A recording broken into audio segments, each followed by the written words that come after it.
Selamat siang Bapak Ibu sekalian. Ini pertama kali saya melayani di sini setelah pandemi berlangsung hampir 2 tahun. Terakhir saya di sini tidak ada yang pakai masker. Sekarang tidak ada yang tidak pakai masker. Memang keadaan itu selalu berubah. Kehidupan juga selalu berubah, sehingga kalau kita tidak berubah, maka kita akan ketinggalan banyak hal di dalam kehidupan ini. Tapi yang ingin saya sampaikan pada pagi hari ini bukan itu. Pagi hari ini saya ingin sampaikan tentang satu kebenaran bahwa kenyataan yang kita alami di dalam hidup ini, kenyataan yang ada di dalam kehidupan kita, itu akan sangat sekali mempengaruhi suasana hati kita, keadaan hati kita, sehingga kenyataan yang kita hadapi, yang kita alami, itu juga bisa mempengaruhi sikap dan perilaku kita di dalam kita menghadapi kehidupan ini. Kalau orang di dalam hidupnya mengalami kesulitan, mengalami masa yang suram, mengalami kegelapan di dalam perjalanan hidupnya, maka banyak orang yang berpikir bahwa seperti itulah kehidupannya, padahal tidak. Kita tidak tahu apa yang akan kita hadapi di tahun 2022 nanti. Tapi kita semua punya harapan. Dan harapan kita tentunya adalah harapan bahwa tahun 2022 akan menjadi lebih baik daripada keadaan dan situasi yang sudah kita jalani sepanjang tahun ini. Tapi who knows? Siapa yang tahu? Tidak ada yang tahu pasti. Bahkan ketika dunia menghadapi pandemi pertama kali di awal tahun 2020, tidak seorang pun menduga, tidak seorang pun pernah memperkirakan bahwa dunia akan dilanda pandemi seperti demikian rupa. Bahkan Hollywood pun tidak pernah membuat film yang seperti itu. Ya, ada film tentang pandemi satu daerah, tentang pandemi satu kota, tetapi pandemi seluruh dunia, di mana orang tidak bisa lari kemanapun juga. Karena di seluruh dunia, dimanapun, di negara apapun berjumpa dengan yang sama, tidak pernah terjadi. Dan apa yang kita alami telah membawa dampak yang demikian rupa, mengubah banyak kehidupan, dan memberi dampak yang demikian berat secara perekonomian. Itu kenyataan yang kita hadapi dalam hari-hari ini. Tetapi saudara tahukah bahwa hidup kita bukan hanya karena kenyataan apa yang kita lihat, apa yang kita alami, apa yang kita rasakan, tetapi kita hidup juga di dalam kenyataan yang lain. Kenyataan yang di luar apa yang kita lihat dan yang kita alami. Dan kenyataan yang lain itu justru jauh lebih penting daripada kenyataan yang kita hadapi, kenyataan di dalam kehidupan yang kita alami. Dan kenyataan itu adalah kenyataan kehadiran Tuhan di dalam hidup kita. Kenyataan akan janji-janji firman Tuhan atas kita. Kenyataan bahwa Dia adalah Allah yang perkasa. Dia Tuhan yang melimpah dengan kasih dan anugerah-Nya. Saudara, kalau saja kita hidup dalam kenyataan itu, dan kita menghidupi kenyataan bahwa Tuhan hadir dalam hidupku, dan janjinya atasku ya dan amin adanya. Dia Allah Tuhan yang melimpah dengan anugerah bagiku. Dan Dia Allah Tuhan yang perkasa, Bapa yang baik. Saudara, kalau saja kita menghidupi kenyataan itu di dalam perjalanan hidup kita di dunia ini. Apapun yang terjadi dalam hidup kita, kita akan selalu punya pengharapan dan kita akan selalu berada di dalam keadaan yang baik. Mengapa demikian? Karena kenyataan yang satu ini merupakan kenyataan yang mampu mengubah kenyataan yang kita hadapi. Bahkan mampu membuat hidup kita berkemenangan atas segala kenyataan yang kita hadapi. Pagi ini saya ingin membaca bersama dengan saudara dari Yesaya pasal 8 ayat yang ke-23. Tetapi tidak selamanya akan ada kesuraman untuk negeri yang terimpit itu. Kalau dahulu Tuhan merendahkan tanah Zebulon dan tanah Naftali, maka di kemudian hari Ia akan memuliakan jalan ke laut, daerah seberang Sungai Yordan, wilayah bangsa-bangsa lain. Tapi keadaan seperti apapun juga, firman Tuhan di sini tadi mengatakan bahwa keadaan seperti itu tidak selamanya akan ada kesuruhan. Tidak selamanya akan ada kesuruhan karena apa? Bukan karena situasi dan keadaan akan sebentar baik, sebentar buruk, sebentar baik, sebentar buruk, bukan. Bukan itu alasannya. Seperti orang sering mengatakan bahwa hidup itu seperti roda, kadang di atas, kadang di bawah. Kalau lagi di bawah sabar saja, nanti kan sebentar lagi juga naik ke atas. Kalau hidup itu seperti itu, nggak perlu Tuhan kita. Tunggu saja waktunya, nanti dapat gilirannya. Hidup kita di dalam Tuhan tidak seperti demikian. Keadaan baik, kesuraman yang tidak selama-lamanya, itu bukan karena situasi dan keadaan yang membaik, bukan.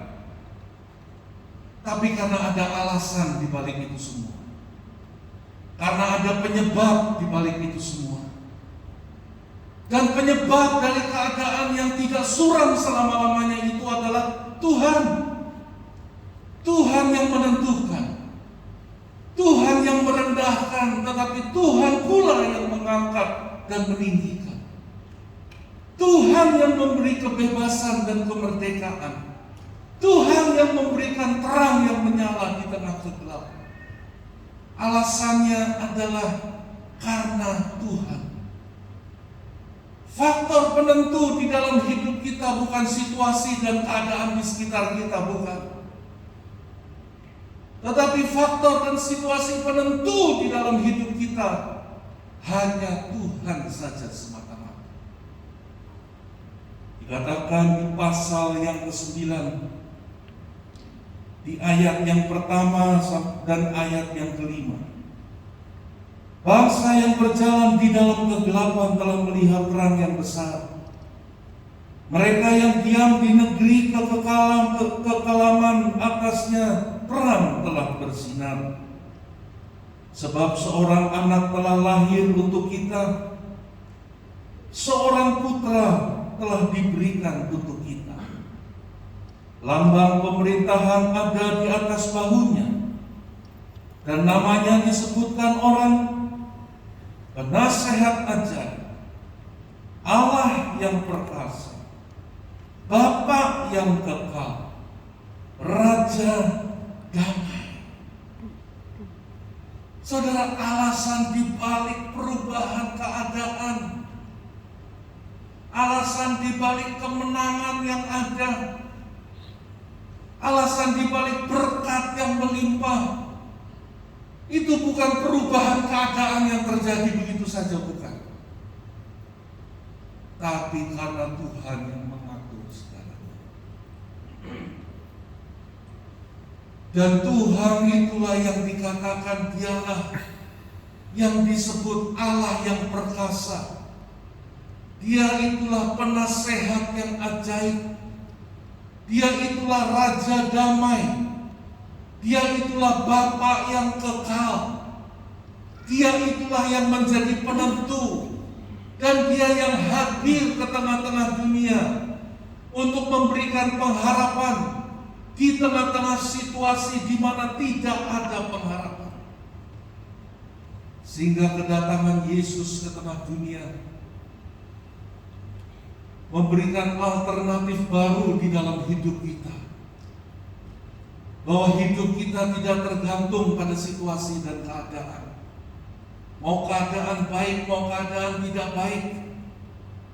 Apapun keadaannya, bahkan seburuk apapun keadaan yang ada, Tuhan yang menentukan. Dia yang akan mengakhiri kesurangan. Dia yang akan bersinar bagi bangsa yang berjalan di tengah kegelapan. Dia yang akan menjadi cahaya di tengah-tengah kegelapan malam yang kelam. Dia yang menjadi petunjuk dan pengharapan yang sejati. Saudara, itulah yang menjadi berita pada akhir tahun ini memasuki tahun yang akan datang. Kita tidak tahu keadaannya, kita tidak tahu situasinya seperti apa. Tetapi kita tahu dengan pasti satu hal, bahwa Tuhan yang mengasihi saudara dan saya, Dia hadir di dalam hidup kita. Dan janjinya ya dan amin. Kesetiaannya tidak diragukan. Kasih anugerahnya melimpah. Kekuasaannya tak terhingga. Dia itulah Allah yang perkasa, El Gibor, Mighty Warriors di dalam hidup kita. Kalau Ia hadir dalam hidup kita, kebingungan berubah, semuanya menjadi clear, jelas. Kalau Ia hadir di dalam hidup kita, kekalutan berubah menjadi damai, menjadi sejahtera. Kalau Ia hadir di dalam hidup kita, Dia menyelesaikan semua masalah dengan kekuatan kuasa-Nya, Allah yang perkasa. Saudara, sehebat-hebatnya manusia, tetap saja manusia adalah manusia yang terbatas. Yang apapun yang dialaminya, ia tetap memerlukan Tuhan dalam hidup ini. Ada seorang bernama Zeno. Zeno ini orang yang dikenal pada masanya karena dia pelopor, pencetus dari filosofi Stoa, ajaran Stoa. Dan ajaran ini, filosofi ini mengajarkan tentang bagaimana orang itu harus memiliki kebesaran hati, memiliki hati yang positif, memiliki hati yang besar, dan juga memiliki keuletan moral, mental yang demikian rupa. Sehingga untuk menghadapi kehidupan, apakah itu tantangan dan masalah, apakah itu kekurangan, keterbatasan diri, dia katakan yang terpenting itu hati. Hati harus selalu positif. Pikiran harus selalu positif. Dan harus terus mencoba. Harus ulet terus-menerus. Pasti bisa. Tidak ada yang tidak bisa. Ini sekian ribu tahun yang lalu. Namanya sudah tidak banyak dikenal saat ini. Tetapi ajarannya masih muncul di mana-mana sampai hari ini. Yang mengajarkan orang tentang sikap positif, sikap mental yang tangguh, kokoh. Saudara, salahkah semua itu? Tidak salah. Tapi tanpa Tuhan, tetap orang tidak berdaya di dalam hidup ini. Mengapa? Sebab Zeno, pencetus dari ajaran ini, mengakhiri hidupnya dengan bunuh diri. Karena tidak tahan menghadapi kehidupan, mencoba semua yang dia ajarkan dan dia yakini, ternyata itu tidak menyelesaikan. Akhirnya dia putus asa dan mati bunuh diri. Saudara, pengharapan kita kepada Tuhan itu merupakan harta yang paling mahal. Itu merupakan kekayaan yang paling mulia di dalam hidup ini. Itu yang tidak boleh tidak ada di dalam hidup ini. Kekayaan yang sesungguhnya bukan harta benda yang kita miliki, bukan kepandaian, bukan kekuatan yang ada pada kita, bukan aset, bukan perusahaan yang bisa kita bangun dan kita miliki, bukan, tetapi pengharapan. Selama ada pengharapan, kita masih akan punya hari esok. Selama kita memiliki pengharapan, kita tidak pernah kehilangan apa-apa. Selama kita memiliki pengharapan, kita masih punya kesempatan yang terbuka lebar. Selama ada pengharapan, selalu ada kesempatan. Pengharapan yang seperti apa? Pengharapan yang sejati, yang bukan hanya sekedar angan-angan kosong belaka, yang bukan hanya kata-kata kosong tidak ada buktinya, bukan. Mudah-mudahan terjadi tapi tidak terjadi. Saya harap situasi membaik tapi tidak terjadi, bukan. Bukan sekedar seperti itu. Itu bukan pengharapan, itu angan-angan, itu mudah-mudahan. Tetapi pengharapan yang sejati berbeda dengan itu semua. Karena pengharapan yang sejati yang pertama itu selalu harus berhubungan dengan Tuhan. Dasar dari percayanya, kaitan ujung dari semua kepercayaan, semua pengharapan itu adalah Tuhan itu sendiri. Dikatakan di Roma pasal yang kelima ayat yang kelima demikian. Dan pengharapan tidak mengecewakan, karena kasih Allah telah dicurahkan di dalam hati kita oleh Roh Kudus yang telah dikaruniakan kepada kita. Saudara, dikatakan pengharapan itu tidak akan mengecewakan. Pengharapan yang sejati, pengharapan kita kepada Tuhan tidak pernah akan mengecewakan. Kasih tahu kiri kanan saudara, tidak pernah nggak boleh dekat-dekat ya, tidak pernah mengecewakan. Amin. Kenapa tidak pernah mengecewakan? Karena faktor utamanya itu Tuhan. Bukan mudah-mudahan harapan kita situasi membaik dan sebagainya, atau orang lain yang kita harapkan, bukan. Tapi pengharapan kita pada Tuhan. Tuhan yang menentukan. Dialah El Gibor. Dialah penasehat yang ajaib. Dialah Bapa yang kekal. Dialah Raja damai. Kalau Dia yang menjadi pengharapan bagi kita. Selesai, beres. Orang Israel di tengah himpitan Firaun dan orang-orang Mesir sekian ratus tahun, mereka tidak berdaya. Mereka hanya berseru kepada Tuhan mereka. Sampai saatnya Tuhan bertindak.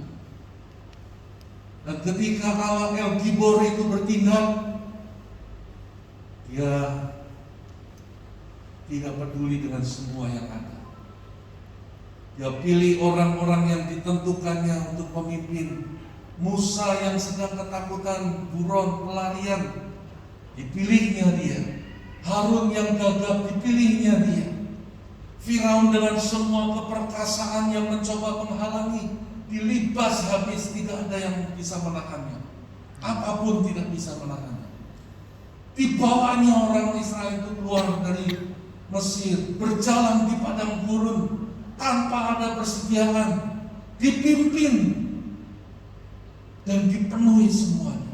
Kok bisa? bisa, karena Dia Tuhan. Kalau pengharapan kita kepada Tuhan, tidak ada yang tidak mungkin, saudara. Yang kedua, saudara, pengharapan yang sejati itu selalu berdasarkan bukan optimisme kita, bukan, tetapi selalu berdasarkan pada karya Roh Kudus yang bekerja di dalam kehidupan kita. Dikatakan di Roma pasal 15 ayat 13 begini, semoga Allah sumber pengharapan, Allah sumber pengharapan, memenuhi kamu dengan segala sukacita dan damai sejahtera dalam iman kamu, supaya oleh kekuatan Roh Kudus kamu berlimpah-limpah dalam pengharapan. Kita memiliki pengharapan kepada Tuhan. Itu bukan hasil karya kita, memompa percaya kita dan menaruh harap terus dipompa, bukan. Tetapi itu merupakan karya Roh Kudus yang bekerja di dalam kita, yang memampukan kita untuk berharap kepada Tuhan dan terus semakin kuat dan melimpah di dalam pengharapan kita kepada Tuhan. Sekalipun keadaan mustahil, sekalipun keadaan tidak mungkin, sekalipun keadaan rumit dan sulit, tapi kalau Roh Kudus hadir di situ, kalau Roh Kudus yang memampukan kita untuk terus berharap kepada Dia, maka Ia pula yang akan mengerjakan segala sesuatu.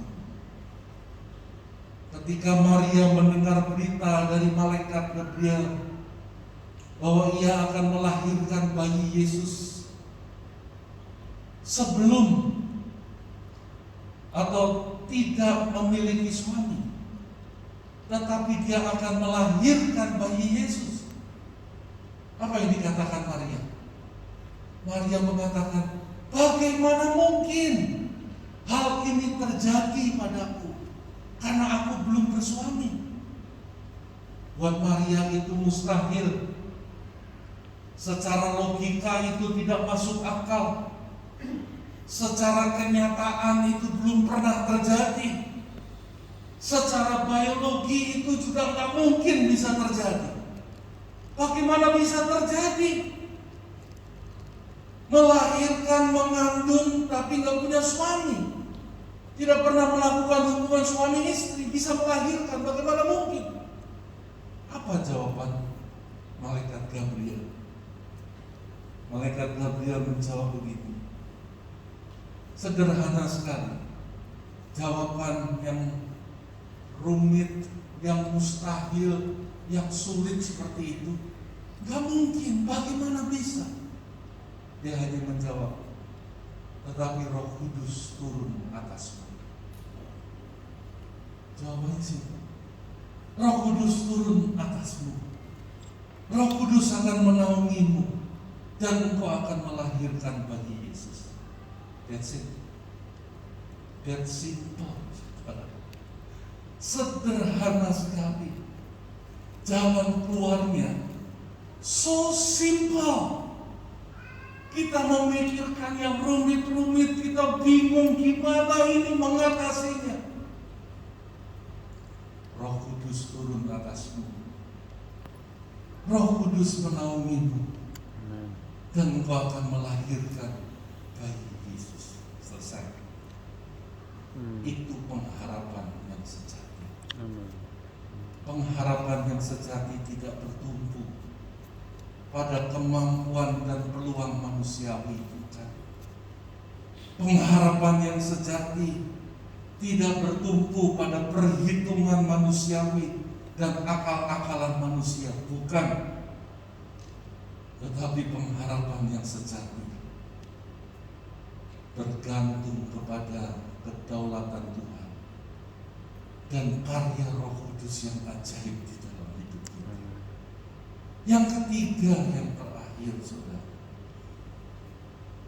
pengharapan yang sejati itu selalu berhubungan dengan kekekalan.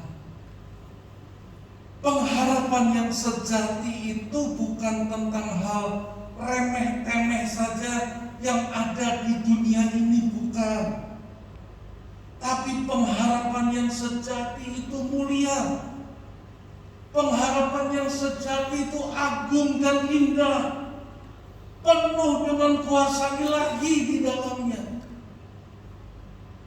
Dikatakan di 1 Korintus pasal yang ke-15 ayat yang ke-19 begini.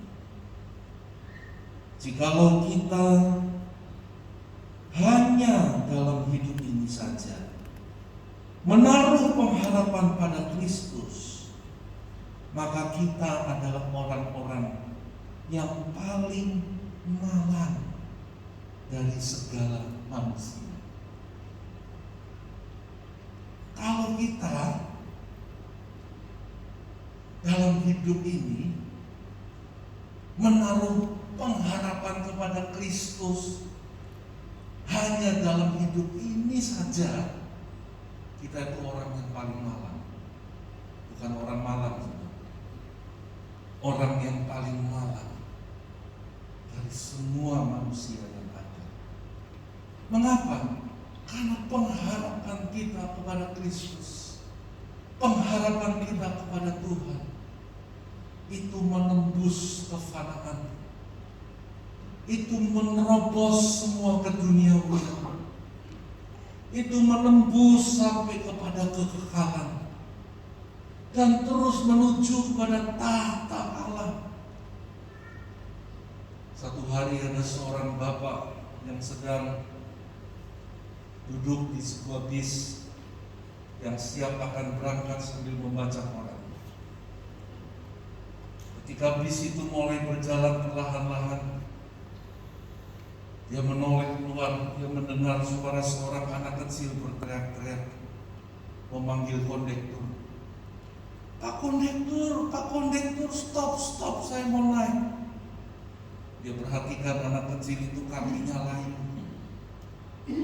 Anak ini cacat, tidak dapat berjalan normal, sehingga dia tidak bisa lari cepat, tertatih-tatih.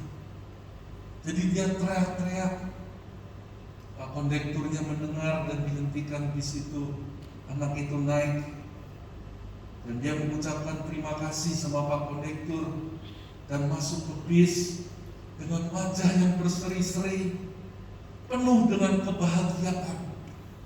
Dan duduklah anak itu di sebelah bapak yang dari tadi memperhatikan anak ini. Lalu dia menyapa bapak itu dan bapak itu kembali menyapanya.